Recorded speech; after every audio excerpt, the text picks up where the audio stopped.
hadir di tempat ini dan bisa melihat bagaimana para umara berkumpul dengan para ulama. Bagaimana tadi pejabat wali kota kita bisa kumpul bersama, ada buya-buya yang ada di sini, ada Buya Abdul Hamdi, dan kepada semua para asatidah dan hadirin saya ucapkan assalamualaikum warahmatullahi wabarakatuh. Alhamdulillah alladzi bi ni'matihi tatimmus shalihat. Segala puji bagi Allah Jalla Jalaluh yang karena nikmatnya kebaikan-kebaikan menjadi sempurna.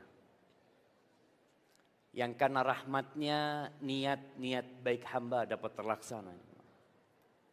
Sebenarnya momentum pagi hari ini kurang tepat untuk tabligh akbar, nah lihat ya. Karena memang hari Jumat ini ya hari orang-orang masih sibuk bekerja.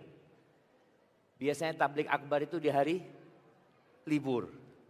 Kalau enggak di malam hari. Tapi ternyata jamaah semangat untuk hadir. Entah karena mereka enggak ada kerjaan atau mereka meninggalkan pekerjaan mereka.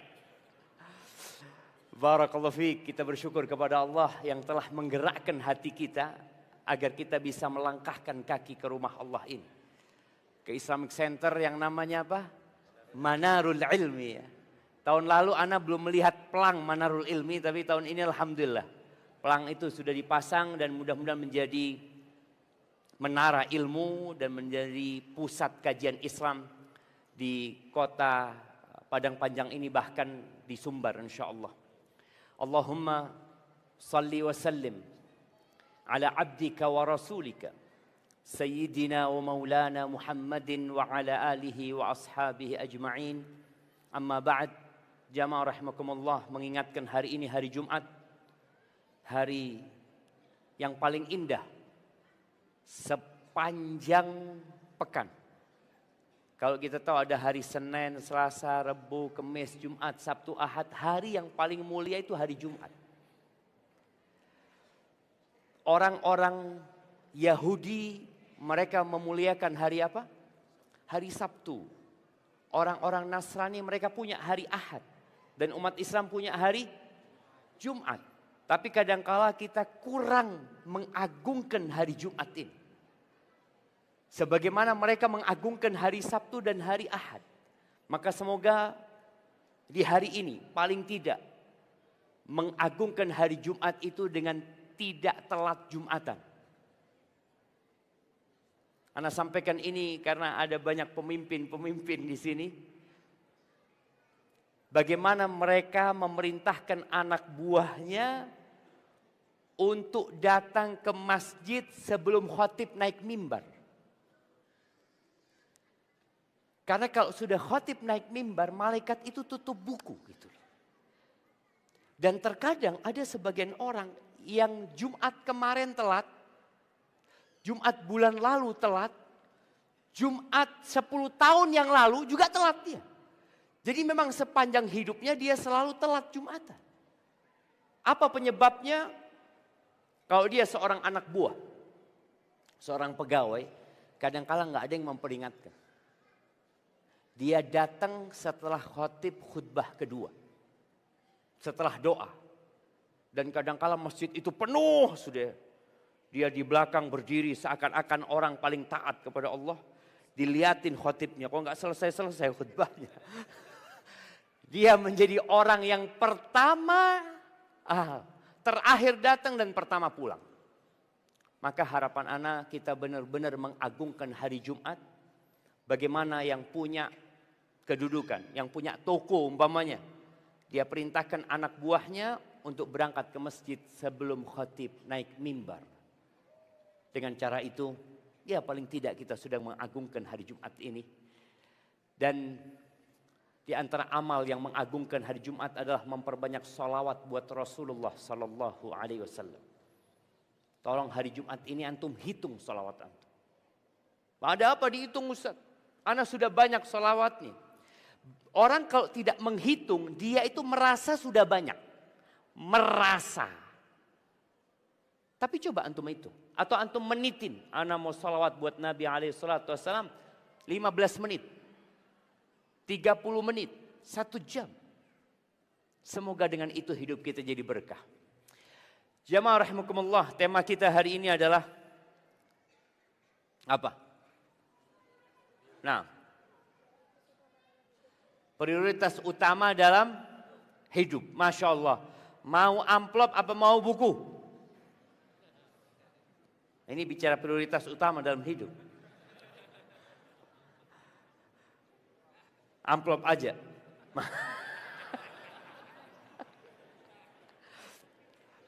Iya. Yaitu contoh jemaah tentang prioritas dalam hidup ya. Tapi bicara prioritas dalam hidup, hidup itu hanya sekali di dunia. Dan ternyata hidup di dunia itu tidak lama. Ana mau kasih hadiah buat yang hidupnya paling lama sekarang. Siapa yang umur 100 tahun? Nggak ada. 90 tahun. Udah mati. 85 tahun. 85. Nah, berapa Bapak?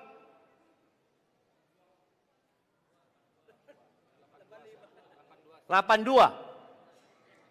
Tinggal 3 tahun lagi 85. Tapi memang nggak apa-apa. Kita kasih hadiah buku sama amplop beliau. Karena cukup lama hidup beliau di dunia ini. Saya berikan kepada beliau. Ahibati fillah. Kita ini yang sudah berumur di atas 60 tahun, hendaklah mempersiapkan diri untuk meninggalkan dunia ini. Di negeri kita, ini mumpung banyak orang-orang pemerintahan, orang dipensiunkan itu umur berapa? Nah, ada yang 58. Nah, kenapa dipensiunkan? Kenapa diberhentikan orang ini? Sudah tidak pantas hidup lagi dia. Sudah tidak bisa memberikan manfaat. Sudah tidak produktif lagi. Dan itu pandangan manusia. Kayaknya sudah kurang kerjanya dia. Sudah tua dia. Banyak tidur, kecapean, sakit. Sudah lebih baik berhenti dia. Dan pensiun itu sebenarnya PHK terhormat. Dia itu di PHK terhormat. Dan beberapa kali Ana diundang untuk memberikan kajian khusus kepada orang-orang yang mau purna kerja. Karena orang itu sebelum pensiun biasanya 1 tahun sudah tidak bekerja. Dia tetap dapat gaji, tapi udah enggak ya datang ke kantor ya. Ngelihat sana, ngelihat sini. Mulai stres dia. Kalau mau meninggalkan pekerjaan saja, dia terbebani. Bagaimana dengan meninggalkan kehidupan? Rasulullah SAW mengatakan, "Aktsiru dzikra hadzimil ladzat." Kalian perbanyak mengingat bukan masa pensiun. Tapi kalian banyak mengingat pemutus kelezatan. Yaitu kematian. Maka bicara prioritas dalam kehidupan ini, ingatlah kita nggak lama. Sehingga kita tahu mana yang prioritas, mana yang bisa ditunda, mana yang harus ditinggalkan, mana yang seharusnya kita tidak pikirkan sama sekali. Nabi SAW mengatakan, "A'maru ummati baina 60 wa 70." Umur umatku itu antara 60 sampai 70. Wa aqalluhum man yajuzu dzalika. Dan sedikit yang lewat 60 atau lewat 70 itu sedikit sekali. Maka tadi ada bapak yang umur 82 tahun, ini langka jemaah. Benar-benar langka. Kawan-kawan dia sudah mati. Bahkan kadang-kala kerabat dia sudah nggak ada. Hanya dia yang tersisa. Allah Azza wa Jal di surat Thaha itu menceritakan tentang bagaimana orang-orang kafir ini meragukan adanya hari kebangkitan. Kenapa Anda bicara hari kebangkitan? Supaya kita tahu kehidupan di dunia ini hanya permulaan. kita akan mati, akan meninggalkan semuanya, kemudian akan ada kehidupan yang kekal dan abadi. Banyak manusia itu memikirkan kehidupan yang hanya sebentar ini. Tadi dia berebut jabatan, baru saja negeri kita pesta pilkada umpamanya. Apa yang mereka perebutkan? Jabatan. Bahkan tadi Anda bertanya kepada Bapak Sony, bahwa saya dari 20 tempat pilkada, 11 yang masih sengketa. Masih sengketa. Artinya orang itu apa yang dicari sama mereka? Sudah kalah, oh tetap nanti kita perjuangkan, mungkin bisa menang di sana. Ya boleh jadi dia akan menang di sana. Tadi banyak orang dalam kehidupan ini yang fokus dengan kehidupan sebentar ini. Dia berpikir bagaimana menjadi wali kota, dia berpikir bagaimana menjadi gubernur. Mungkin dia berpikir bagaimana menjadi presiden, padahal kita tahu Soekarno mati. Selesai. Dilanjutkan oleh Soeharto. Kemana beliau? Mati juga. Apa jabatan beliau sekarang? Apa jemaah? Hah? Iya, kalau ada yang mendoakan rahimahullah. Enggak semuanya mendoakan beliau. Beliau 32 tahun berkuasa jemaah. Sekarang beliau ada di perut bumi. Mungkin anak-anaknya sudah lupa. Mungkin tidak ada lagi yang ziarah ke kuburnya.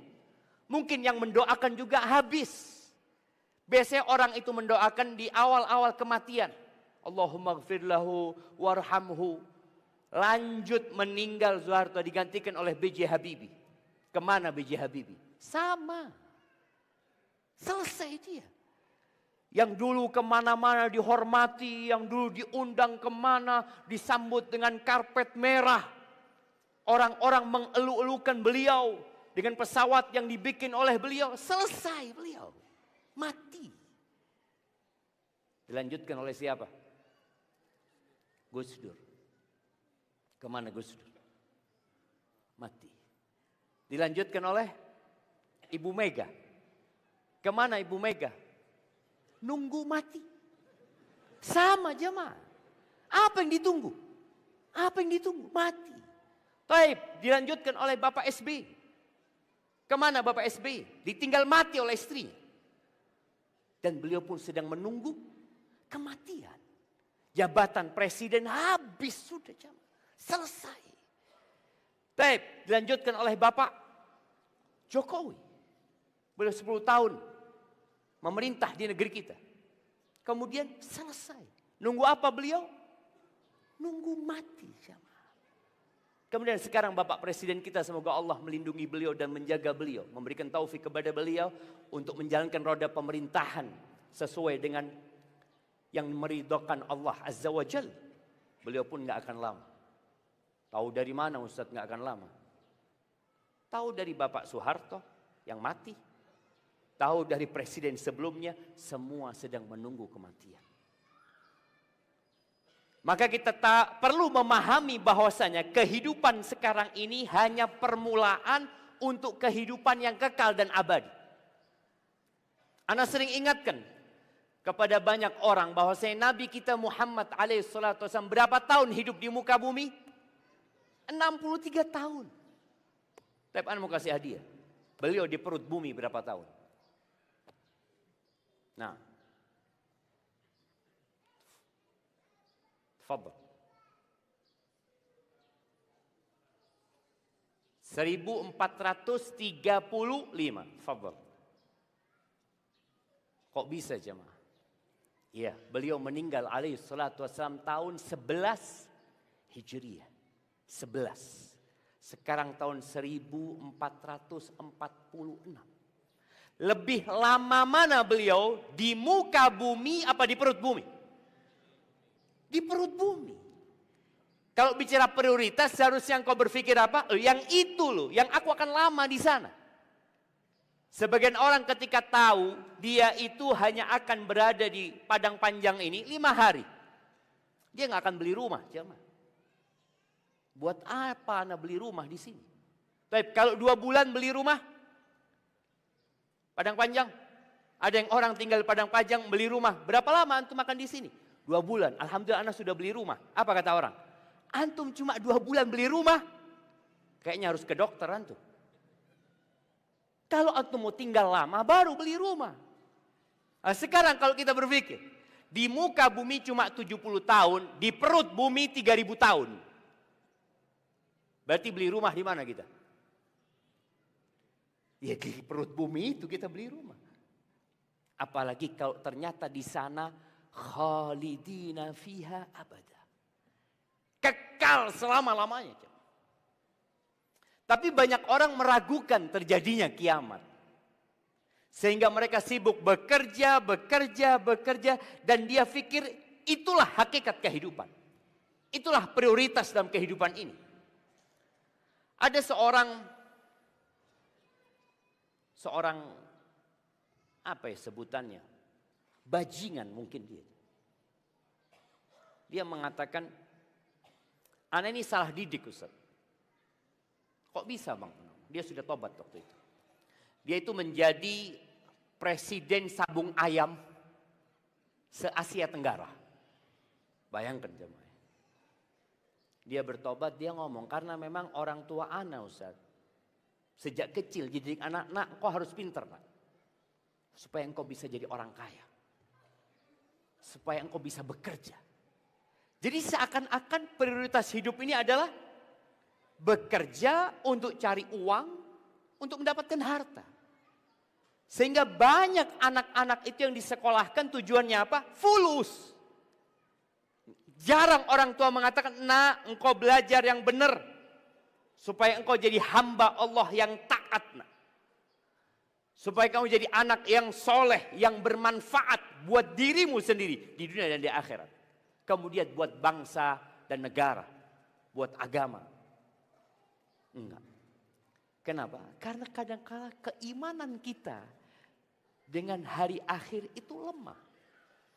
Allah menceritakan tentang orang-orang kafir ini di surat Thaha ayat 115 sampai 108. Wa yas'alunaka 'anil jibal.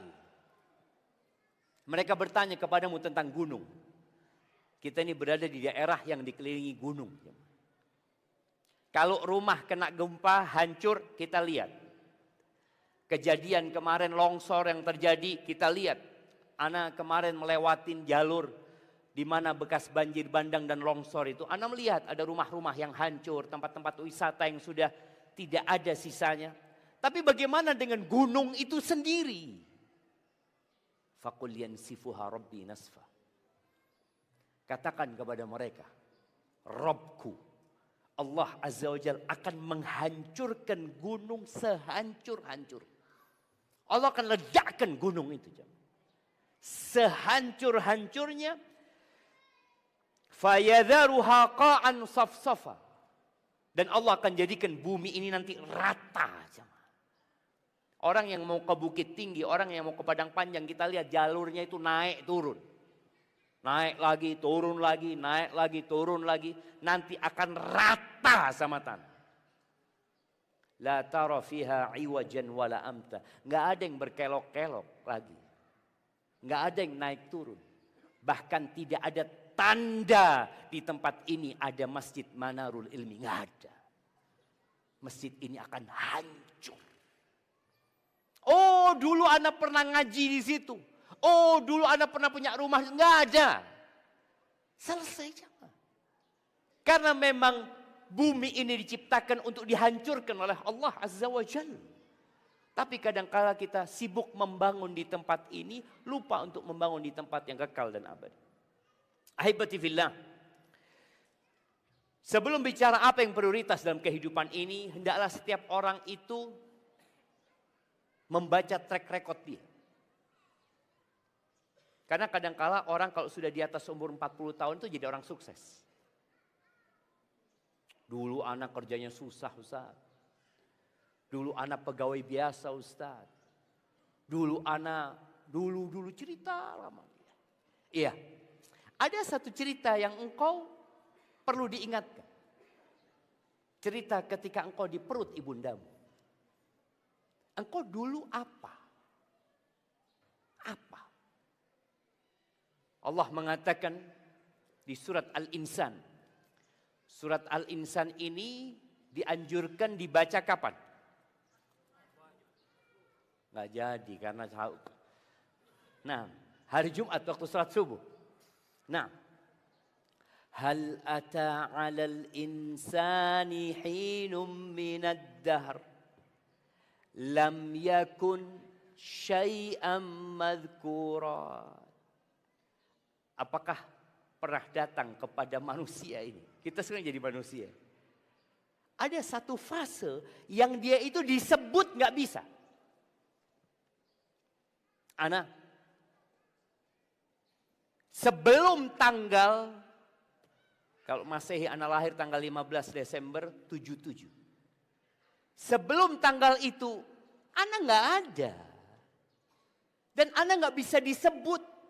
Nggak ada yang tahu sama Ana. Kadang-kala orang ini lupa dengan fase itu. Fase ketika dia menjadi bayi yang tidak bisa berbuat apa-apa. Lebih kuat mana? Bayi manusia apa bayi kambing? Bayi kerbau, kita lihat. Lebih kuat mana jemaah? Kalau bicara kuat-kuatan. Kerbau, lahir bisa jalan. Antum lahir? Nggak bisa apa-apa. Duduk nggak bisa. Ngomong nggak bisa. Sekarang udah pinter ngomong, lupa dengan masa itu. Engkau akan kembali nggak bisa ngomong. Engkau akan kembali gak bisa berbuat apa-apa. Sebagaimana engkau dulu digendong, akan ada satu fase engkau digendong lagi. Digendong lagi. Di fase engkau tidak bisa mandi sendiri, engkau dimandikan, akan datang fase engkau dimandikan lagi. Ada fase dalam hidupmu, engkau dulu gak bisa pakai baju. Gak bisa buka bajumu. Ada yang membukakan bajumu.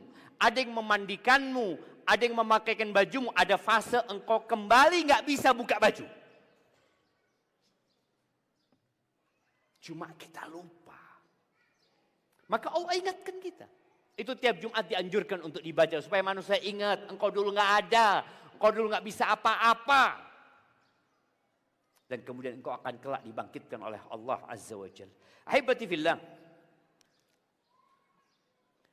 Terus kenapa kita ada? Apa tujuan Allah menciptakan kita? Tujuan menciptakan manusia berbeda dengan tujuan menciptakan bumi dan isinya. Sebelum manusia ada di sini, bumi sudah ada. Binatang-binatang ternak sudah Allah ciptakan. Padi sudah tumbuh. Begitu pula jagung. Hutan yang kita lihat itu sudah ada sebelum manusia turun ke muka bumi ini. Sebelum Nabi Adam diturunkan, bumi ini sudah ada, semua fasilitas sudah ada, dan Allah menciptakan bumi ini buat kita. Makanya kalau kita lihat manusia mengeksploitasi dunia ini terserah dia. Apa yang dieksploitasi di padang panjang oleh manusia? Ada emas di sini? Nggak ada. Coba dicari lah. Apa yang ada di sini? Batu kapur. Batu kapur. Itu sudah ada. Umurnya batu kapur itu sebelum manusia hadir. Di muka bumi ini. Baik. Di beberapa tempat ada batu bara. Itu ada sebelum manusia turun ke muka bumi ini. Emas. Perak. Minyak bumi. Ikan-ikan di lautan. Itu sudah ada sebelum manusia hadir di muka bumi. Lalu untuk apa Allah ciptakan? Untuk manusia. Kerbau yang kita lihat, nenek moyangnya itu sudah ada sebelum manusia ada. Jadi kalau bicara lebih tua mana kerbau sama manusia? Jamaah, seharusnya cium tangan kita sama kerbau. Engkau ada sebelum Nabi Adam ada. Iya. Allah Azza wa Jalla mengatakan di surat Al-Baqarah ayat 29, "Huwallazi khalaqa lakum ma fil ardi jami'an." Dialah Allah Jalla Jalla yang menciptakan untuk kalian. Untuk kalian ambil manfaatnya, untuk kalian eksploitasi, eksplorasi yang ada di muka bumi ini, semuanya buat kalian. Makanya dari ayat ini para ulama menyimpulkan sebuah kaidah bahwa hukum asalnya segala sesuatu itu halal. Kecuali apabila ada dalil yang mengharamkannya. Apa dalilnya rendang itu halal? Jamaah. Antum kok tiap hari makan rendang di sini? Makan sambal balado ini. Apa dalilnya kalau itu halal? Ayat ini. Semuanya halal kecuali yang Allah haramkan. Jadi kalau ada orang mengatakan haram, oh jangan sembarangan kau bilang halal. Gajiah, halal apa haram? Hah? Haram apa enggak ya? Kalau engkau katakan haram, datangkan dalilnya. Jadi siapa saja yang mengatakan haram harus datangkan dalilnya. Apa dalil kalau beras itu halal? Ya ayat ini. Hukum semuanya itu halal. Kecuali ada dalil yang mengharamkan. Jadi Allah menciptakan semuanya untuk manusia tadi. Untuk manfaat manusia. Untuk ambil pelajaran dari sana. Dan Allah menciptakan manusia untuk Allah Azza wa Jalla. Jadi Allah memberikan kehormatan kepada manusia. Engkau diciptakan bukan untuk dimanfaatkan. Makanya kalau ada eksploitasi terhadap manusia, kita tahu di negeri kita ada perdagangan manusia yang dibawa ke luar negeri, yang kemudian di sana seperti diperbudak mereka di sana. Enggak, Allah memuliakan manusia. Kata Allah di surat Az-Zariyat ayat 56, 57 dan 58, Allah mengatakan wa ma khalaqtul jinna wal insa illa liya'budun. Ini jemaah prioritasnya. Jangan sampai kita seperti kerbau. Kerbau diciptakan buat manusia. Kerbau diciptakan untuk membajak. Kerbau diciptakan untuk kawin, punya anak. Seperti itu terus dia. Enggak. Manusia tidak seperti kerbau. Allah mengatakan wa ma khalaqtul jinna wal insa illa liya'budun. Tidaklah aku ciptakan bangsa jin dan manusia kecuali untuk beribadah kepada. Ma uridu minhum min rizqin wa ma uridu an yut'imun. Aku enggak butuh, aku enggak minta rizki dari manusia. Aku tidak menyuruh manusia untuk bekerja, kemudian hasilnya diberikan kepada aku. Tidak, kata Allah. Innallaha huwar razzaq dzul quwwatil matin. Sesungguhnya Allah itu maha memberi rizki dan maha kuat dan perkasa. Hubungan manusia sama manusia berbeda dengan hubungan manusia sama Allah Azza wa Jalla. Manusia sama manusia itu saling memberikan manfaat. Ya, kita kalau punya anak buah nggak kerja dengan baik, apa yang akan kita lakukan kepada dia? Engkau merugikan aku, kata dia. Dia akan di PHK. Contoh tadi, bicara ada orang dipensiunkan. Kenapa? Mungkin sudah tidak produktif lagi, sudah selesai. Ada masa orang itu dikatakan udah selesai, kami nggak butuh sama kamu sekarang. Karena kamu sudah tua. Tapi sama Allah Azza wa Jalla, sejak kecil, muda, tua, Allah nggak butuh dengan ibadah kita. Allah nggak butuh bapak-bapak datang ke masjid ini. Allah nggak butuh jamaah nih, emak-emak datang kajian. Allah nggak butuh dengan sholat kita. Allah nggak butuh dengan puasa kita. Allah tidak butuh dengan sodakoh kita, umroh kita, haji kita. Bahkan Allah tidak butuh kita beriman. Allah mengatakan faman syaa falyu'min wa man syaa falyakfur. Kata Allah, yang mau beriman silahkan, yang mau kafir monggo. Berbeda ketika kita bekerja di negara. Ketika kita bekerja di perusahaan, perusahaan butuh sama kita. Maka kadangkala kita bisa memberikan penawaran lebih tinggi. Engkau kalau mau mempekerjakan saya, ya gaji saya sekian. Sama Allah enggak. Bahkan Allah Azza wa Jalla dalam hadis qudsi mengatakan, nih jamaah, kita harus tahu prioritasnya.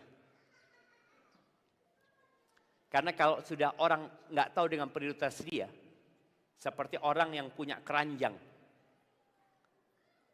Dia ngisi keranjang itu sama pasir. Padahal prioritasnya itu ada bola-bola yang harus dia masukkan ke sana. Ketika sudah banyak pasir, bola itu nggak akan pernah masuk, udah full tempat itu. Allah Azza wa Jalla mengatakan, "Lau anna awwalakum," ini dalam hadis qudsi. "Lau anna awwalakum wa akhirakum wa insakum wa jinnakum kanu ala atqa qalbi rajulin wahidin minkum ma zada dzalika fi mulki syai'a." Kalau orang yang pertama di antara kalian sampai yang terakhir. Kalau seluruh penduduk Indonesia sekarang ini jumlahnya berapa? 280 juta. Anggap sekarang penduduk bumi ini 8 miliar. Kalau semua orang 8 miliar itu jamaah, hatinya di level ketakwaan Nabi Muhammad SAW. Kata Allah, "Ma zada dzalika fi mulki syai'a." Itu tidak akan menambah kerajaanku sedikit pun. Berbeda dengan sebuah negara, berbeda dengan sebuah perusahaan. Kalau pegawainya kerja dengan bagus, maka hasilnya akan tambah. Tapi keibadah kita sama Allah enggak akan nambah sesuatu pun di sisi Allah Azza wa Jalla. Sebaliknya, kalau semua manusia, dari sejak Nabi Adam sampai nanti manusia terakhir. Kalau semua bangsa jin, dari awal sampai terakhir, mereka berada di level orang yang paling jahat. Siapa manusia paling jahat? Fir'aun. Fir'aun jemaah. Kenal sama Fir'aun nanti. Fir'aun itu ngaku Tuhan. Kalau 8 miliar manusia ini sekarang mengaku Tuhan, masjid dibakar oleh mereka, Ka'bah pun dihancurkan. Mereka tidak ada yang beribadah kepada Allah Azza wa Jalla. Apa kata Allah? "Ma naqasa dzalika min mulki syai'a." Itu tidak mengurangi kerajaanku sedikit pun. Loh, terus kenapa kita harus beramal? Innama hiya a'malukum uhsiha lakum. Itu amalan buat kalian. Kalian sholat ya buat kalian. Kalian berangkat umroh ya buat kalian. Kalian puasa itu buat kalian. Semua manfaat dari ibadah kita itu untuk kita sendiri. Nggak ada buat Allah. Uhsiha lakum, aku catat buat kalian. Jadi pahala dari amalan kita itu bukan di dunia aja, Mas. Gimana kalau ibadah sholat tuh pahalanya di dunia? Enak nggak? Gimana kalau setiap antum sholat dapat motor satu? Sholat nggak semua orang? Baik. Sholat subuh dapat motor satu. Duhur dapat motor lagi. Asar dapat motor lagi. Mau antum apain motornya? Hah? Mau dijual? Siapa yang beli? Siapa yang beli motor itu? Semua orang punya motor. Iya Ustaz, motor. Coba fulus Ustaz. Oke. Kalau setiap kita sholat itu dapat uang 100.000. Berarti habis sholat isya kita dapat berapa? 500.000. Kalau kita sholat sama istri kita dapat berapa? 1 juta. Enak bang. Enak gak enak? Kita punya anak 6. Tiap hari mereka sholat dapat berapa? 5 kali 6. 3 juta. Tambah bapak ibunya. Ini tiap hari. Kira-kira uang itu buat apa sama antum? Buat apa? Hah? Beli motor. Beli motor tadi. Ada yang jual motor. Orang semua bekerja itu untuk dapat uang. Semuanya jamaah. Tapi kalau ternyata ibadah dapat uang, dunia ini tutup jamaah. Tutup dunia. Antum dengan uang antum berangkat mau ngisi bensin. Ada SPBU yang buka. Datang. Ayo bensin kata dia. Enggak bang. Sudah enggak apa-apa. 1 liter 100.000. 100.000. Kalau cuma fulus sholat, Anda bang dapat fulus. Ada apa? Jaga SPBU. Ada apa? Orang menanam di sana. Orang menanam itu cari duit, bang. Cari uang. Maka dalam kehidupan dunia ini Allah tidak berikan pahala di sini. Al-yaum amal bila hisab.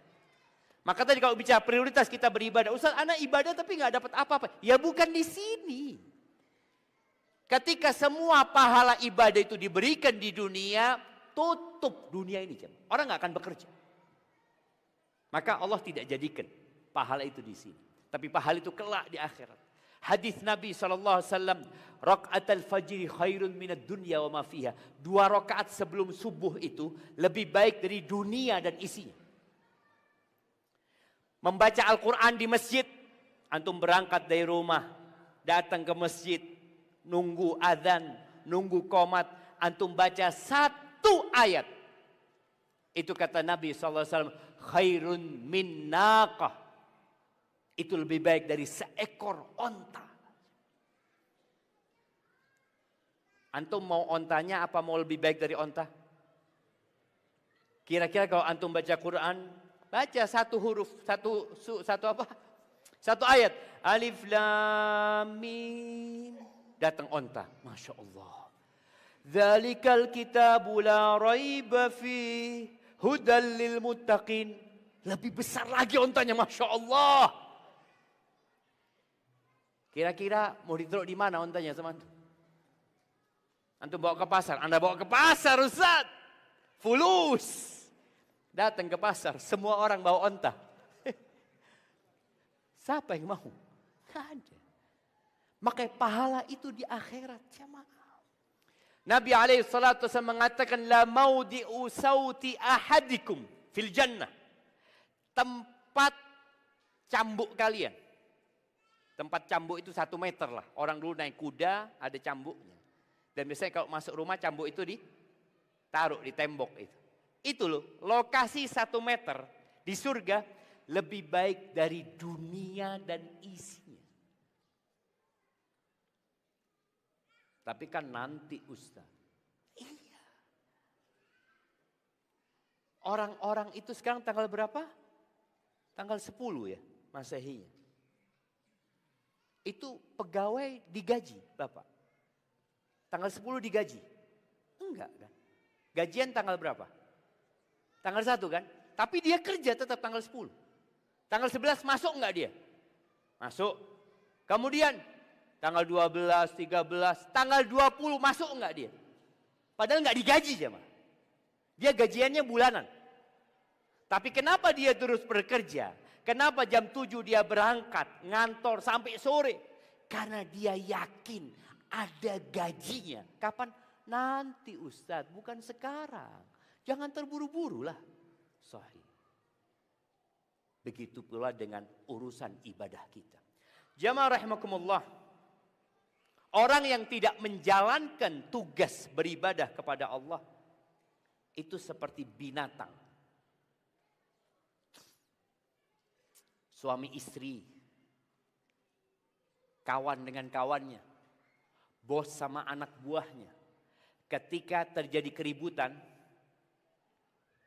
makian yang paling buruk itu apa? Buat dia. Dia akan sebutkan kebun binatang. Iya. Kalau kamu ini, itu, kamu itu, ini. Dia akan sebutkan binatang-binatang itu jemaah. Karena dia tahu binatang itu nggak berakal. Engkau ini punya akal.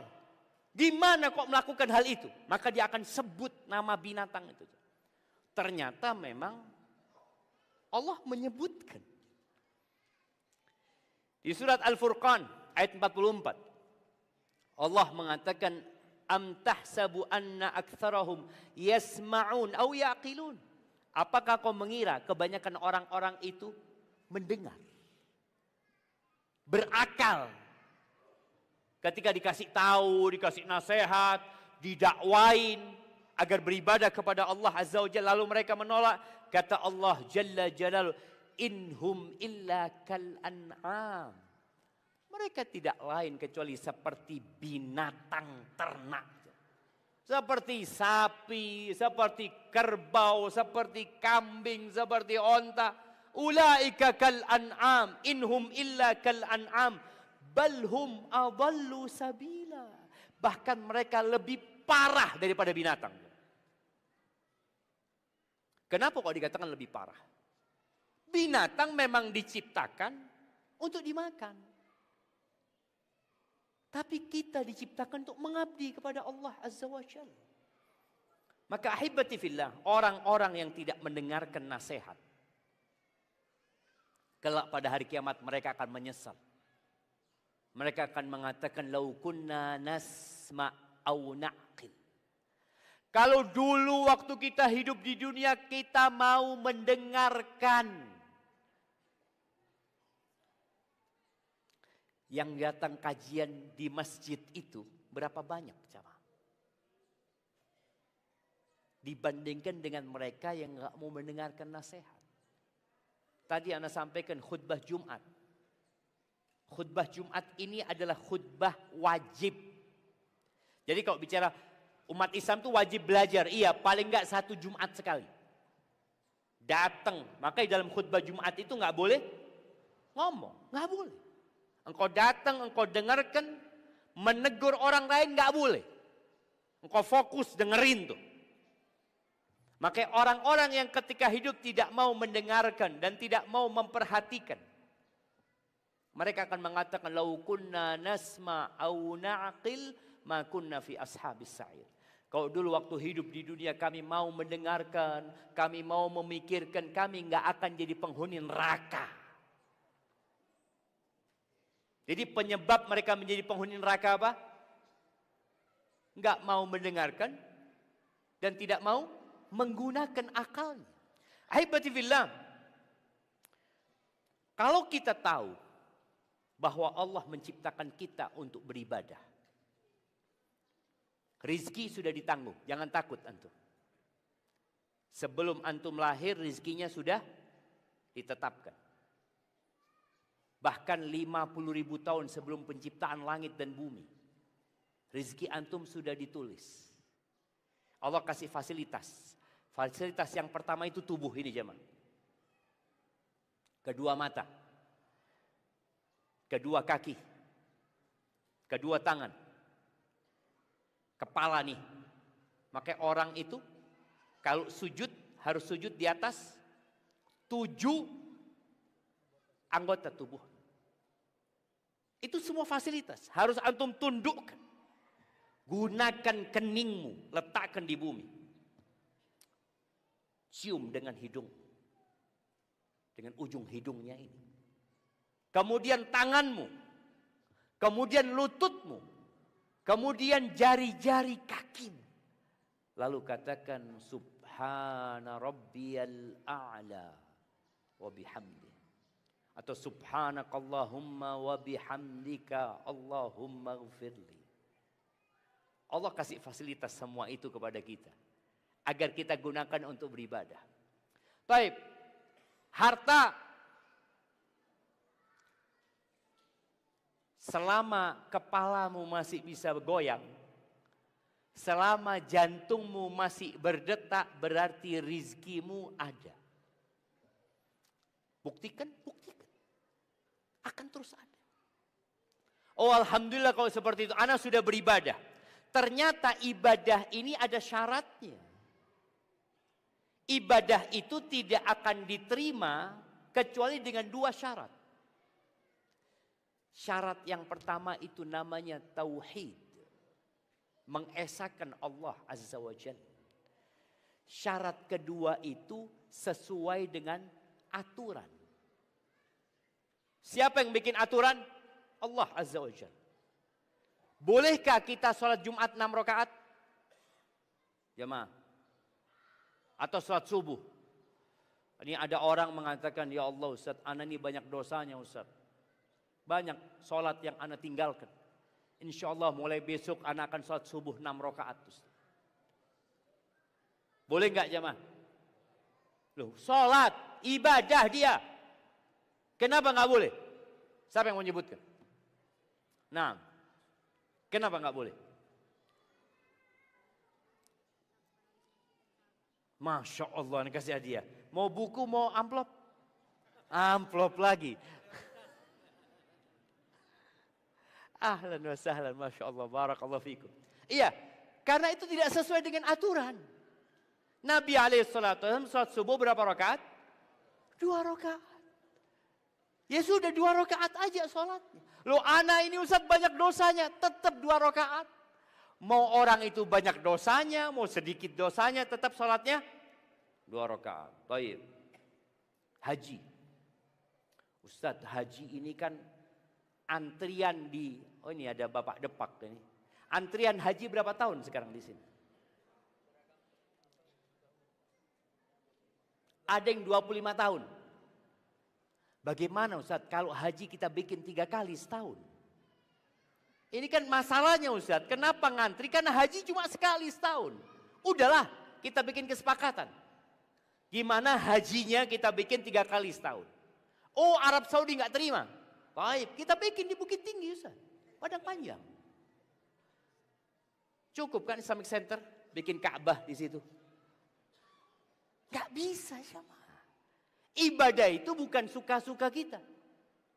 Tapi mengikuti aturan. Nabi alaihissalam hajinya itu di bulan haji. Al-hajju ashhurun ma'lumat. Haji itu bulan-bulannya sudah ditentukan.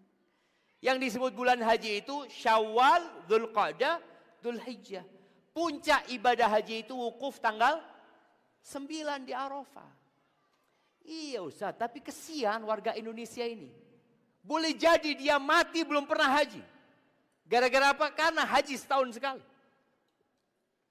Maka tolong, bicara ibadah harus sesuai dengan aturan. Apalagi yang mungkin bisa dicontohkan.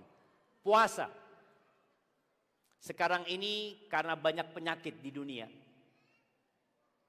Ada diet puasa. Puasa apa namanya? Yang 12 jam, 16 jam. Apa? Interfasting. Interfasting tuh jamaah. Ya sudah kita bikin seperti itu puasa kita Ustaz. Puasa kita nggak boleh makan tapi boleh minum Ustaz. Gimana jamaah? Ya tetap nggak bisa. Semua harus sesuai dengan aturan. Baik, anak hitung-hitung Ustaz puasa di Padang Panjang ini berapa jam? 14 jam? 12 jam? 12 jam. Gimana kalau anak bikin puasanya untuk warga Padang Panjang mungkin ada Depak sini memberikan pengumuman. Kita puasanya dari jam 6 sampai jam 6 saja. Kan sama 12 jam. Atau kita tambahin sudah. Dari jam 6 sampai jam 7. Boleh nggak jemaah? Nggak boleh. Yang namanya puasa itu dari terbit fajar sampai tenggelam matahari. Ya sudah seperti itu. Itu bicara sesuai dengan aturan. Nabi alaihissalatu wassalam mengatakan man amila amalan laisa alaihi amruna fahuwa radd. Barang siapa yang beramal suatu amalan, amal soleh dia kerjakan, tapi tidak sesuai dengan aturan kami, maka ditolak. Walaupun itu sholat. Boleh sholat sunnah setelah sholat asar. Ana mau ba'diyah Ustaz. Apakah Allah akan mengadab dia karena dia sholat? Jemaah, sholat dia. Dia diadab karena tidak mengikuti aturan. Maka penting kita belajar aturan. Tapi bukan itu yang akan kita bahas. Tentang syarat yang pertama yaitu mentauhidkan Allah. Ibadah itu harus ikhlas. Dan ibadah tidak akan diterima kecuali dengan keikhlasan yang kita lakukan. Tauhidullah.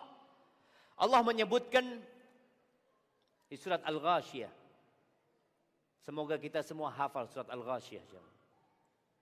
Jadi ana menganjurkan umat Islam yang kita mau masuk bulan Ramadan ya. Oh masih jauh, udah dekat. Sya'ban, Ramadan. Tolong dihafal juz amma itu.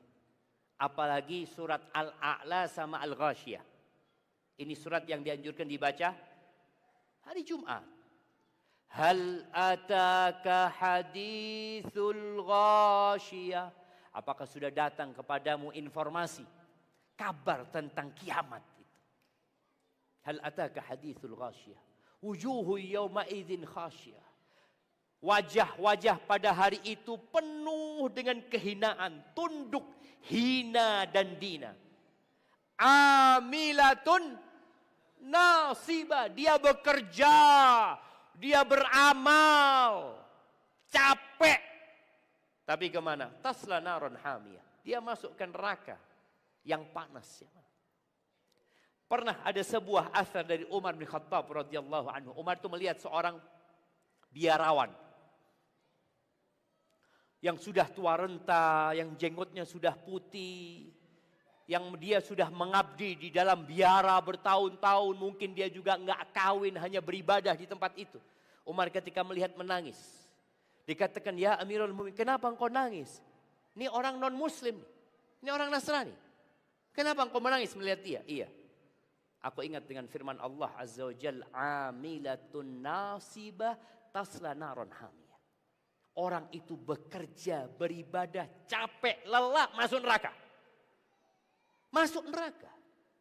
Apa penyebabnya? Karena dia tidak mentauhidkan Allah Azza wa Jalla. Dia mengatakan Tuhan itu 3-1. Atau ada orang-orang Islam yang berangkat haji, berangkat umrah, tapi dia masih menyekutukan Allah Azza wa Jalla dengan sesuatu, Allah tidak akan terima. Maka ingat, kita yang sudah muslim, kita yang sudah berangkat haji, terus perlu kita bermuhasabah, kira-kira ibadah kita diterima atau tidak sama Allah Azza wa Jalla. Ahibati fillah, bila ibadah bercampur dengan syirik, Allah tidak akan ampuni. Allah tidak akan terima dan Allah tidak akan ampuni. Allah Azza wa Jalla mengatakan kepada Nabi alaihi salatu wassalam di surat Az-Zumar ayat 65. Allah mengatakan walaqad uhiya ilaika wa ila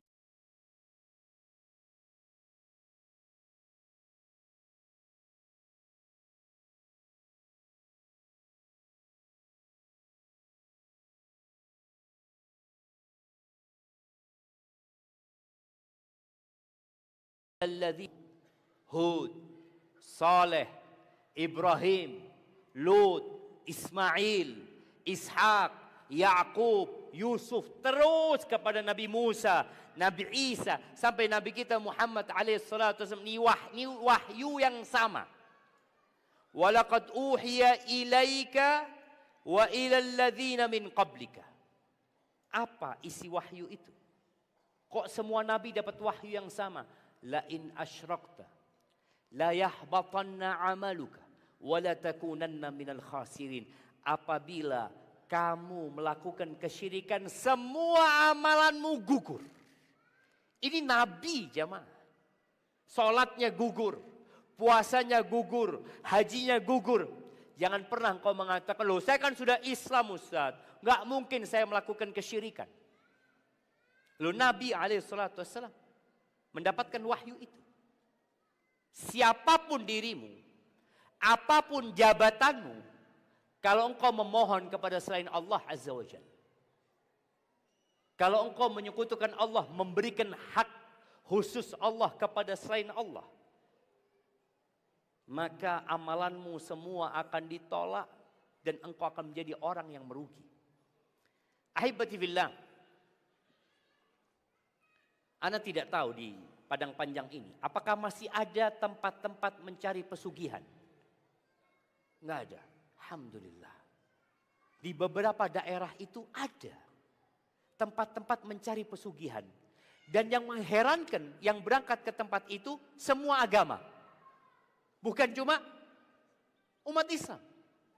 Mereka mempercayai di tempat itu ada pesugihan. Mereka meminta kepada siapa? Kepada Allah Azza wa Jalla. Ini rumah Allah. Gak perlu ke sana. Kalau engkau bicara memohon kepada Allah, ada tempat di muka bumi namanya Baitullah. Rumah Allah. Tempat yang dimuliakan dan dicintai oleh Allah Azza wa Jalla. Dan ahibati fillah, innallaha la yaghfiru an yushraka bihi wa yaghfiru ma duna dzalika liman yasha. Jadi satu dosa yang harus antum hindari, syirik. Di samping dosa-dosa lainnya, ada banyak dosa.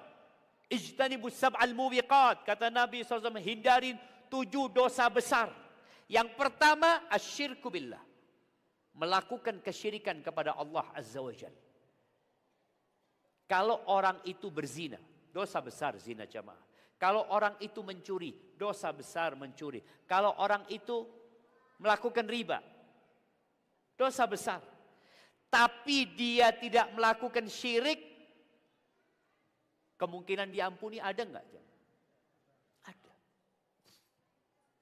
Tapi bagaimana kalau orang ini berangkat haji, berangkat umroh, dia seorang yang dermawan, tapi ternyata dia melakukan kesyirikan dan mati di atas kesyirikan tersebut, maka semua amalannya gugur dan tidak bakal masuk surga. Sekarang ini ada usaha. Jadi dulu ketika Indonesia dijajah sama Belanda, berapa tahun dijajah? 350 tahun. Baik, Belanda itu bawa 3G ke sini. Penjajah itu bawa 3G. Bawa apa yang pertama? Glory, gold, dan gospel. Dia bawa 3 itu. Dia memang mencari kemenangan, mencari kejayaan, kemudian dia mencari emas, dia mencari harta, makanya dikeruk negeri kita. Dan dia membawa satu lagi, bawa gospel. Jadi mereka datang memang membawa agama. Ada misi agama Belanda ke negeri kita. Dan sisanya kita melihat, ketika Belanda pergi ada banyak sisa-sisa gospel yang ditinggalkan oleh Belanda.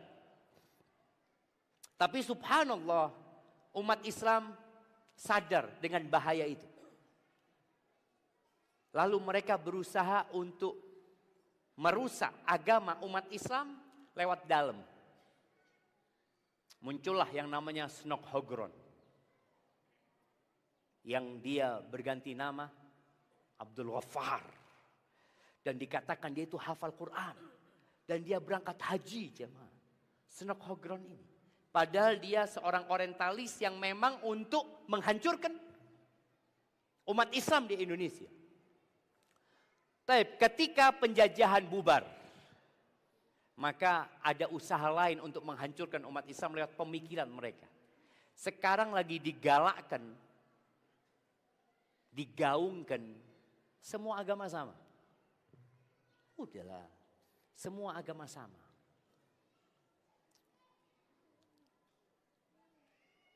Dan kadang-kala disampaikan di khutbah Jumat oleh ya oknum lah yang menggaungkan, udah yang penting jadi orang baik. Yang penting engkau itu bagaimana sikapmu kepada manusia, hablum minannasnya baik. Dia melupakan hablum minallah. Padahal dari dulu buya-buya ulama-ulama selalu menyampaikan hablum minallah dan hablum minannas. Hablum minallah dengan mentauhidkan Allah, hablum minannas dengan berbuat baik kepada manusia. Tapi mulai ada usaha, udah gak penting hablum minallah. Yang penting hablum minannas. Sampai ada usaha bukan hanya di Indonesia. Karena ini usaha internasional ya. Supaya gak ada lagi penyebutan orang kafir. Oke, kita ini toleransi jemaah. Umat Islam itu umat yang sangat toleransi. Tapi tetap kita kalau sholat qobliyah subuh itu dianjurkan baca apa? Qul ya ayyuhal kafirun la a'budu ma ta'budun. Ini garis pemisah toleransi. Dalam urusan dunia, dalam urusan sosial, tetangga kita Nasrani sakit, kita besuk. Tetangga kita Yahudi butuh bantuan kita bantu. Bahkan bagaimana Abdullah bin Amr bin As itu, sahabat Nabi radhiyallahu anhu, ketika pembantunya motong kambing, lagi ngulitin kambing, kata Abdullah, "Idza faragta," kalau engkau selesai ngulitin kambing itu, "fabda bijarinal Yahudi." Yang pertama engkau kasih tetangga kita yang Yahudi. Ini toleransi. Kita disuruh berbuat baik kepada tetangga kita yang Yahudi, tetangga kita yang Nasrani, apapun agamanya, kita disuruh berbuat baik kepada mereka selama mereka tidak memerangi kita. Berbuat baik, itu toleransi. Tapi ketika urusan agama, lakum dinukum, jelas agamamu nggak sama. Lakum dinukum, silahkan kau kerjakan agamamu. Waliyadin, dan agamaku. Gitu. Kita menghormati jamaah. Hidup di negeri, ya iya Ustaz.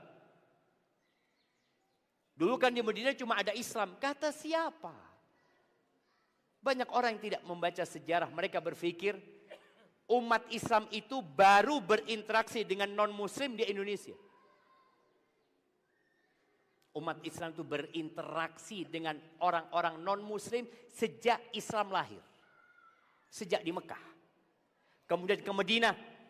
Beliau alaihissalatu wassalam bertetanggaan dengan kabilah-kabilah besar Yahudi. Baik, anu kasih hadiah. Sebutkan 3 kabilah besar Yahudi di kota Madinah. Nah. Berdiri biar dengar ustadznya.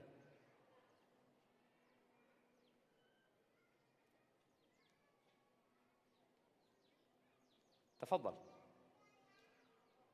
Banu Qainuqa. Banu Quraidah. Satu lagi. Banu Nadir. Ahsanta. Mau fulus apa buku? Hah?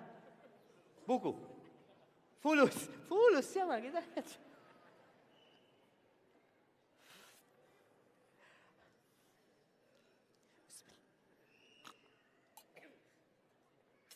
Di masjid pun tetap kita fulus ya. Type 2, 3 kabilah besar. Yahudi, Banu Qainuqa, akhirnya mereka diusir. Karena mereka berkhianat. Jadi ketika hidup di satu negara, ada non-muslim di sana, ada MOU yang dibuat. Sama-sama menjaga stabilitas nasional. Tapi ternyata Banu Qainuqa berkhianat. Mereka diusir. Banu Nadir berkhianat. Mereka diusir. Bukan karena Islam nggak mau berhidup sama mereka, karena mereka berkhianat. Yang ketiga, Banu Quraidah. Mereka berkhianat pada masa perang. Maka mereka dibunuh.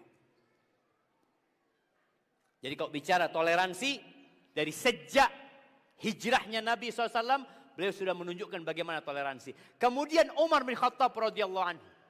Orang kok berpikir Umar ini keras orangnya ya.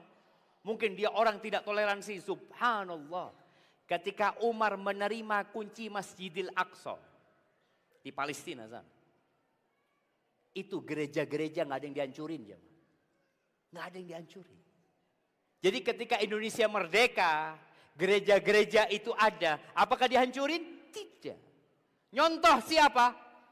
Oh ini Indonesia. Ini karena kita memang orang-orang toleransi. Enggak, sejak zaman Umar bin Khattab sudah diajarin. Biarkan mereka beribadah. Kasih kebebasan beribadah. Nah. Tapi supaya antum tahu sejarah. Ketika musuh-musuh Islam berkuasa. Tidak boleh ada satu muslim yang hidup.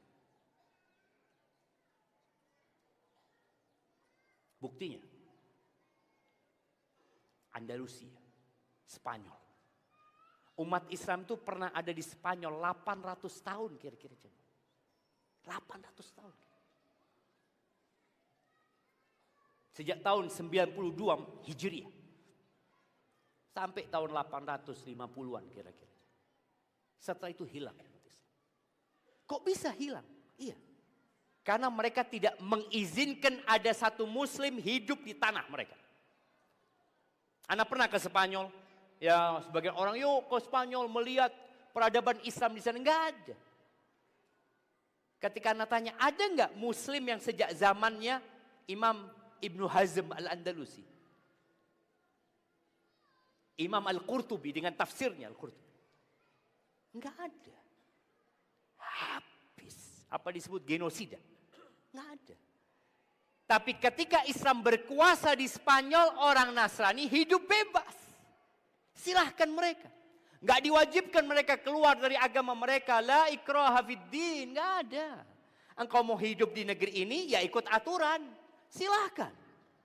Tapi ingat, tidak kemudian dikatakan semua agama sama. Kalau semua agama sama, kenapa Nabi SAW diutus? Kenapa Nabi berdakwah? Kenapa Nabi ngutus Mu'ad bin Jabal ke Yaman, mendakwain ahlul kitab? Enggak, samaan. Dan Allah menurunkan surat Al-Bayyinah, surat penjelasan yang jelas. Allah mengatakan di sini, ini bicara agama, bicara urusan dunia. Ingat, lakum dinukum waliyadin. Kita toleransi, kita hidup bersosialisasi dengan mereka. Tapi bicara urusan agama, Allah mengatakan, innalladzina kafaru min ahlil kitabi wal musyrikina fi nari jahannam khalidina fiha ulaika hum syarrul bariyah. Kita nggak sembunyikan itu. Bicara urusan agama, sesungguhnya orang-orang kafir dari kalangan ahlul kitab, Yahudi dan Nasrani, dan dari kalangan orang-orang musyrik, apapun agamanya, mereka melakukan kesyirikan. Kata Allah, finari jahannam. Mereka berada di neraka jahannam. Khalidina fiha, kekal selama-lamanya di sana. Oh, itu kan kata umat Islam. Iya, ini akidah kami. Kami menghormati, silahkan engkau dengan kepercayaanmu, tapi kami punya akidah yang nggak bisa digoyahkan. Keputusan dari Allah, karena yang punya surga itu Allah. Allah mengatakan itu. Loh iyalah, kalian mengklaim kitab kalian benar. Betul. Sejak 1446 tahun yang lalu, Allah menurunkan ayat, Qul in kuntum fi raibin mimma nazzalna ala abdina. Kalau kalian ragu dengan Al-Quran yang Allah turun, kalian ragu, maka bikin satu surat. Satu surat saja. Dan sejak 1446 tahun yang lalu sampai hari ini, tantangan itu terbuka. Dan gak ada yang bisa mendatangkan satu surat.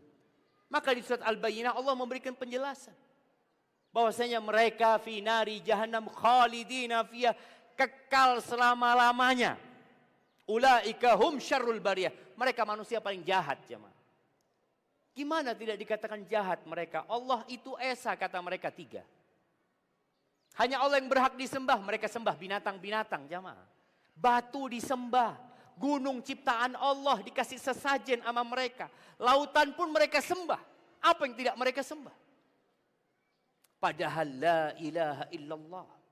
Maka ingat, ibadah itu tidak dikatakan ibadah kecuali dengan adanya tauhid. Tauhid itu la ilaha illallah. Tiada Tuhan yang berhak disembah. Banyak Tuhan di muka bumi yang disembah.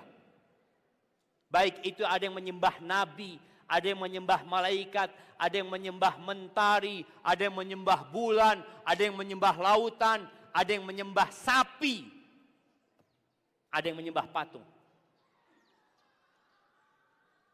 La ilaha, nggak ada Tuhan yang benar illallah, kecuali Allah.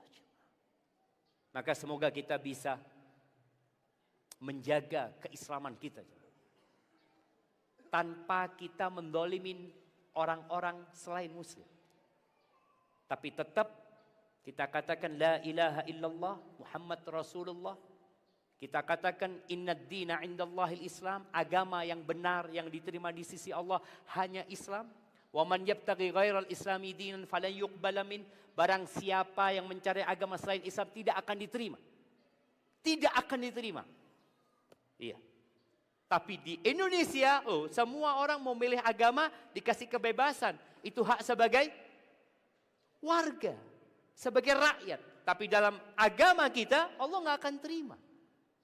Allah tidak akan terima. Wa huwa fil akhirati minal khasirin. Dan dia di akhirat termasuk orang-orang yang merugi. Ahibati fillah, terakhir sebelum masuk ke sesi tanya jawab. Jangan pernah merasa aman dari syirik.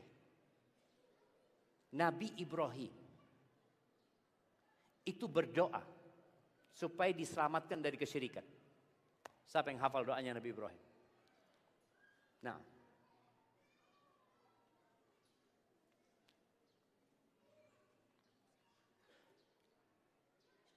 Allahumma inni a'udzubika an usyrika. Oh, itu doanya Nabi Muhammad SAW. Doanya Nabi Ibrahim. Rabbij'al hadha baladan aminan wajnubni wa baniya an na'budal asnam. Antum mau buku, mau amplop? Kalau amplop bisa buat beli buku, kalau buku nggak bisa. Hah? Amplop saja ya, Masya Allah. Ayat yang pertama turun itu apa? Iqra jemaah. Tapi kita memang males baca jam. Kalau fulus, Masya Allah. Tadi doanya Nabi Ibrahim, wajnubni wa bani an na'budal asnam. Hindarkan aku dan anak keturunanku dari menyembah berhala-berhala. Kalau Nabi Ibrahim takut sama kesyirikan, apalagi kita jemaah. Itu Nabi. Yang anaknya juga Nabi. Anaknya satu namanya Ishak. Satunya namanya Ismail. Beliau takut anak-anaknya ini terkena penyakit kesyirikan. Apalagi kita. Jangan merasa aman dari kesyirikan. Maka berdoa semoga Allah selamatkan kita dari kesyirikan. Ingat prioritas hidup kita adalah mengabdi kepada Allah. Kerja silahkan, cari fulus silahkan. Tujuannya Allah Azza wa Jalla. Baik, barakallahu fiik. Ini ada pertanyaan. Waduh, agak berat pertanyaannya. Assalamualaikum Ustaz. Mohon jawabannya Ustaz. Sebagai seorang ASN, apa hukumnya menerima sesuatu barang, uang, atas nama vendor atau pihak ketiga setelah pekerjaan selesai? Mana mic-nya? Ada mic tadi? Mic. Kasihkan ke PJ Wali Kota. Beliau bisa jawab itu. Nah, silahkan. Pak Soni, fadal Pak Soni. Fadal.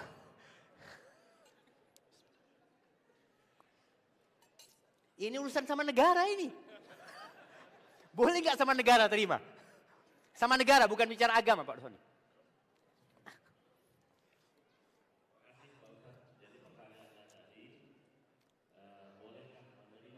Iya.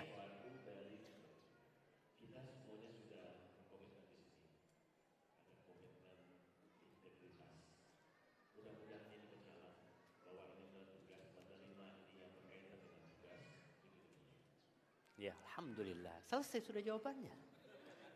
Nah, artinya nggak perlu tanya sama Ustadz. Ini perkara Nabi alaihissalatu mengatakan istafti qabla qalbak. Engkau minta fatwa sama hatimu aja. Kira-kira kalau ketahuan sama atasan, bagus nggak? Ya enggak lah, nggak boleh. Secara hukum negara nggak boleh. Disebut apa? Gratifikasi. Jadi harus dikembalikan ke negara. Nanti kasihkan ke negara, ya fadol. Jadi pemasukannya negara. Jangan dibawa pulang. Loh Ustaz, ini kan dia ikhlas ngasihnya Ustaz. Ana udah tanya, ikhlas katanya. Antum sudah dapat gaji atas tugas itu. Berdasarkan itulah antum tidak boleh menerima perkara-perkara yang merupakan tugas antum. Kecuali setelah antum bekerja, antum kerja lagi, buka usaha atau apa, ya lain lagi, itu pemasukan lain. Tapi income yang antum dapatkan dari tugas harus kembali ke tempat antum bertugas. Tapi sayang Ustaz, antum kalau tolak dan antum kembalikan ke negara, Allah akan kasih berkah di rezeki antum. Allah akan kasih berkah. Antum kan akan berpikir nilainya ya Allah banyak ini. Ana pernah ketemu dengan seorang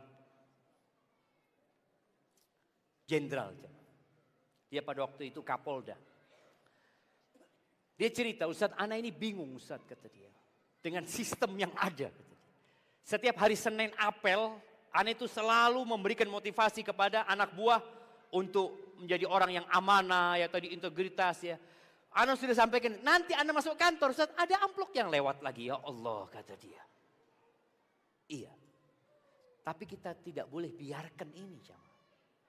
Karena ini akan rusak sampai anak kita nantinya. Terus sistem itu ya harus ada yang memutus. Enggak lah bismillah. Dan insya Allah ketika antum menolak itu, rezeki antum tidak akan berkurang. Tapi kalau antum melihat nominal, antum akan sayang. Tapi enggak. Antum kembalikan ke negara sebagai seorang rakyat yang ingin negara ini maju. Dan kalau nggak salah, Bapak Prabowo baru saja ya memberikan arahan yang benar-benar tegas untuk masalah ini jamaah. Dan semoga 5 tahun ke depan negeri kita dan selanjutnya menjadi lebih baik jamaah. Maka nggak perlu tanya sama Ustadz ini jamaah ya. Tanya sama Bapak PJ Wali Kota sudah dijawab tadi. Assalamualaikum warahmatullahi wabarakatuh. Ustaz, ana mau bertanya. Apa yang harus ana lakukan untuk menghilangkan kesedihan karena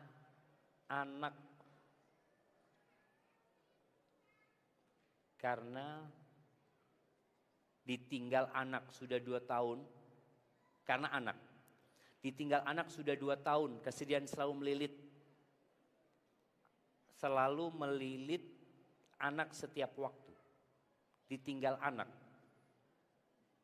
Nah, barakallahu fiik, yang pertama, antum baru kehilangan 1 anak.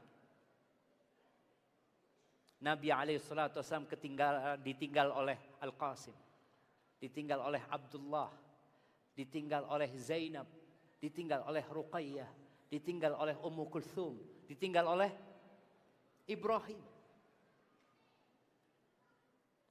Beliau juga mendapatkan cobaan yang lain yang banyak sekali. Maka bagaimana sikap kita ketika ditinggal anak? Sedih wajar, tapi jangan berkelanjutan. Karena kesedihan itu membuat orang tidak produktif. Sedih ketika ditinggal, waktu itu saja silahkan. Nabi SAW menangis ketika tinggal anaknya Ibrahim. Sampai Abdurrahman tanya, wa anta ya Rasulullah, engkau juga nangis ya Rasulullah. Engkau juga bersedih ya Rasulullah. Kata Nabi SAW, ya Abdurrahman, innahu rahmah. Air mata menetes itu rahmat dari Allah. Soalnya kalau nggak keluar air mata itu, kadang-kala orang jadi depresi, tertekan. Enggak, biarkan air mata itu keluar. Innaha rahmah. Innal qalba la yahzan. Wa innal aina la tadma. Wa la naqulu illa ma yurdi Rabbana. Abdurrahman, hati bersedih. Air mata menetes. Tapi kita tidak boleh mengucapkan kecuali yang diridhai Allah Azza wa Jalla. Dan kalau bicara kesedihan yang berkelanjutan ini membuat orang tidak produktif. Nabi SAW berlindung, Allahumma inni a'udzubika minal hammi wal hazan. Aku berlindung dari kekhawatiran dengan masa depan dan kesedihan dengan masa lalu. Karena tadi, orang kalau sudah sedih, ya dia cuma diam, ingat sama anaknya. Apakah ketika dia sedih, anaknya akan hidup kembali? Nggak akan. Dan yakin bahwasanya anaknya itu akan menunggu bapaknya dan ibunya kalau sabar. Memberikan syafaat kepada kedua orang tuanya kelak pada hari kiamat. Dan bismillah, semoga Allah kasih anak yang lain buat dirinya. Bagaimana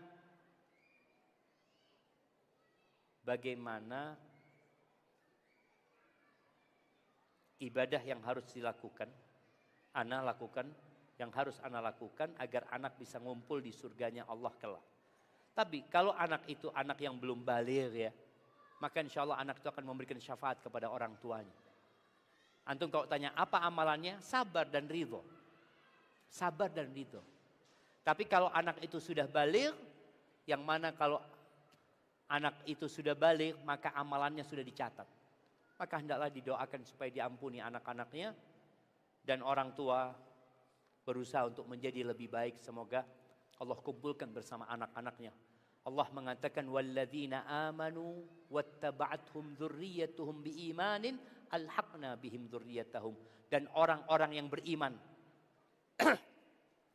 diikuti oleh anak keturunan yang beriman, maka kata Allah kami akan kumpulkan mereka. Barakallahu fikum. Assalamualaikum Ustaz. Waalaikumsalam warahmatullahi wabarakatuh. Semoga Ustaz selalu sehat. Saya sudah berumur 65 tahun. Sedang suami umur 64 tahun. Saya sudah lama berumah tangga, kurang lebih 37 tahun. Saya sering mengingatkan suami saya untuk yang pertama sholat wajib di masjid. Tapi sering dia kesal. 2, saya juga sering mengingatkan suami saya untuk membaca Al-Quran. Tapi dia juga kesal. Suami saya tidak membaca Al-Quran sudah lebih dari 30 tahun. Walaupun ada membaca Al-Quran itu pun sejak dahulu semenjak anak masih kecil. Padahal saya dan suami saya akan berangkat haji tahun ini insya Allah. Bagaimana niatnya, bagaimana kiatnya untuk mengajak suami saya sholat di masjid dan untuk membaca Al-Quran setiap hari. Nah, jamaah, ini buat emak-emak ya. Emak-emak itu nggak dikasih tugas merubah suaminya. Tapi tugasnya menyampaikan saja. Sebagaimana para suami juga nggak bisa merubah istrinya. Siapa yang merubah? Allah Azza wa Jalla. Dan keinginan orang itu untuk berubah. Maka nasihat ana buat ibu-ibu ini, jangan terlalu sering memberikan nasihat. Kenapa? Karena terlalu sering memberikan nasihat itu akan membuat orang itu jenuh dan kesal. Gak ada gunanya. Allah mengatakan fadzakir in nafa'atiz dzikra. Berikan peringatan ketika peringatan itu memberikan manfaat. Jadi kadang-kadang kalau kita lihat orang lagi marah, jangan dikasih nasihat. Orang lagi sedih, jangan dikasih nasihat. Tunggu dulu. Ketika dia sudah senang umpamanya, sang istri datang, "Bang, abang tahu nggak bang? Ternyata pahala sholat berjamaah di masjid itu 27 bang. Jadi abang kalau sholat di rumah dapat 1, ke masjid dapat 27. Belum lagi langkahnya, 1 langkah pahala, 1 langkah dihapuskan dosa, 1 langkah diangkat derajatnya. Subhanallah bang." Artinya sang istri bukan hanya mengatakan, ini kan umurnya di bawah dia ya. Kalau umurnya di bawah manggilnya apa kepada suami? Hah, masa adik? Hah? Manggilnya apa? Abang, tetap abang. Masya Allah. Bang, udah azan tuh. Jangan gitu. Jadi lihat waktu yang nyaman, dia duduk ya sambil dipijetin suaminya. Ngomong, "Bang, abang gak ingin ke masjid nah bang?" "Aduh enggak lah, capek." "Ya bang, barakallahu fiik." Sudah tinggal. Karena dia pemimpin. Tapi kalau duduk, "Bang, abang gak kepingin ke masjid?" "Enggak, capek." Na'udzubillah, udah berapa tahun abang gak ke masjid? Berantem jadinya. Maka tolong cari waktu yang tepat dengan bahasa yang lembut. Dan sekali lagi, bahasa atasan ke bawahan berbeda dengan bahasa bawahan ke atasan. Kalau mamanya atasan melihat anak buahnya gak sholat, masjid, siap dan berangkat ke masjid dia. Tapi kalau anak buah lihat atasannya ke masjid, "Pak, masjid."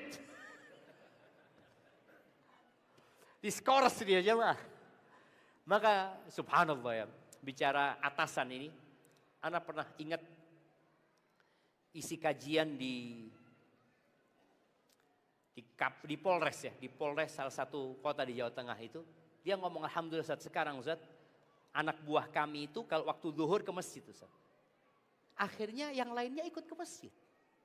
Kenapa? Kalau atasannya ke masjid selesai, anak buah walaupun gak sholat jemaah, ngelihat atasannya ke masjid, sholat dia jemaah.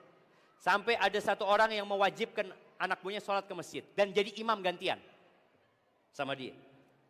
Kalau sholat duhur, rebutan jadi imam. Sholat maghrib, mundur semuanya. Karena kalau sholat duhur gak ada suara. Kalau sholat maghrib ketahuan ini bacaannya bagus atau tidak. Tapi tadi bagaimana seorang istri menegur suaminya, diajak baca Quran. "Bang, ayolah bang. Aku yang baca, abang yang bacain artinya umpamanya sebagai seorang istri ya. Paling gak 1 ayat bang." Minta kepada suami, "Bang, baca 1 ayat aja." "Ya, mana?" "Alif lam mim." Dah. Gak apa-apa. Besok 1 ayat lagi. Besok 1 ayat lagi. Daripada 30 tahun gak baca Quran. Lebih baik tiap hari 1 ayat. Jadi minta kepada suaminya 1 ayat saja. Barakallahu fiik. Jamaah, sepertinya Hanya sampai situ Bapak pejabat wali kotanya dan kepada semua yang hadir, ana mohon maaf kalau ada kesalahan dari yang ana sampaikan, yang benar dari Allah Azza wa Jalla, yang salah dari diri ana pribadi.